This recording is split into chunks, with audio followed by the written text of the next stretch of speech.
விதி இல்லாமல் வெளிநாட்டுக்கு போனால் வாழ்க்கை எப்படி இருக்கும்?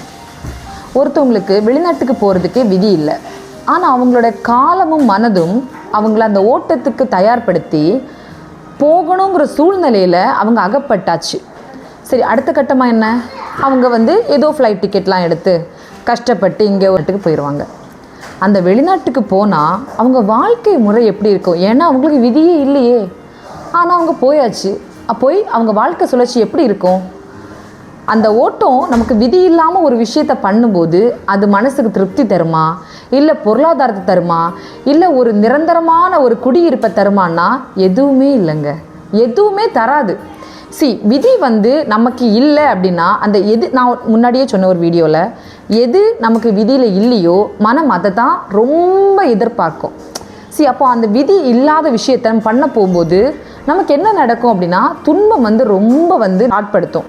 அந்த துன்பம், அதாவது இப்போ விதி இல்லாமல் ஒரு பர்சன் போயாச்சு, அவங்க என்ன பண்ணுவாங்கன்னா, அவங்க வேலை கிடைக்காது, ப்ராப்பரான வேலை கிடைக்காது, ஏன் ப்ராப்பரான லிவிங் கிடைக்காது, அவங்களுக்கு ப்ராப்பரான விசா கிடைக்காது, எதுவுமே அவங்களுக்கு கிடைக்காது. அவங்க குடிக்கிற தண்ணி வரைக்குமே அவங்களுக்கு ஒரு திருப்தியாக தன்னோட தாகத்தை தணிக்கிற மாதிரி இருக்குமானா டெஃபினட்டாக இல்லை. அதனால தான் உங்களோட விதி என்ன அப்படின்னு கண்டுபிடிச்சிட்டு நீங்கள் அந்த பாதையை நோக்கி பயணித்தா எப்போவுமே துன்பப்பட வேண்டிய அவசியம் இல்லை. இது ஒரு கட்டம். சரி, அந்த விதியை எங்கே போய் பார்க்குறதுமா அப்படின்னு நிறைய பேர் கேட்கலாம். கரெக்டான ஒரு ப்ரொசீஜராக நம்ம மனம், அது எதுவுமே ஏற்றுக்கிறதும் ஏற்றுக்காததும் நம்மளுடைய மனம்தான். எல்லாரையும் ஏற்றுக்கவும் முடியாது, எல்லாரையும் இந்த உலகத்தில் ரிஜெக்ட் பண்ணவும் முடியாது.